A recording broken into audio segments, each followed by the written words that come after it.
સુરેન્દ્રનગરના પાટડીમાં દૂષિત પાણીની સમસ્યાથી લોકો પરેશાન થઈ ચૂક્યા છે। પાટડીના શ્રામગરી ગામે દૂષિત પાણીને કારણે રોગચાળાની દહેશત ફેલાઈ છે। નળમાંથી પીવાનું પાણી ન આવતું હોવાની ગ્રામજનોએ ફરિયાદ કરી છે। કૂવામાંથી પાણી લાવીને પીવા માટે મજબૂર બન્યા છે ગામના લોકો। ગ્રામજનોએ પ્રાંત અધિકારીને આવેદન આપીને રજૂઆત કરી છે।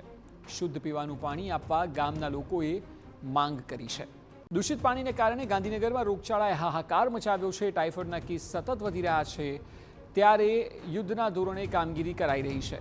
हवे सुरेन्द्रनगर में दूषित पानी की समस्या ऊभी थई छे अने तात्कालिक तेनो निकाल करवानी मांग कराई छे, नहींतर गांधीनगरनी जेम रोगचाळो फाटी निकळशे तेवी भीति लोकोमां सेवाई रही है। दूषित पानी गामजनों पीवाथी घणा बधा रोगोनुं कारण बनता हता अने शरीर बधाना खराब थता हता।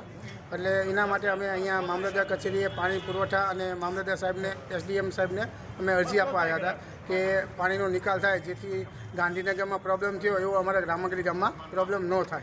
तो एना माटे अमे आजे आवेदन आपेलुं हतुं अने आनुं झड़पी निराकरण लावे एवुं अमे साहेब आगळ विनंती करी छे।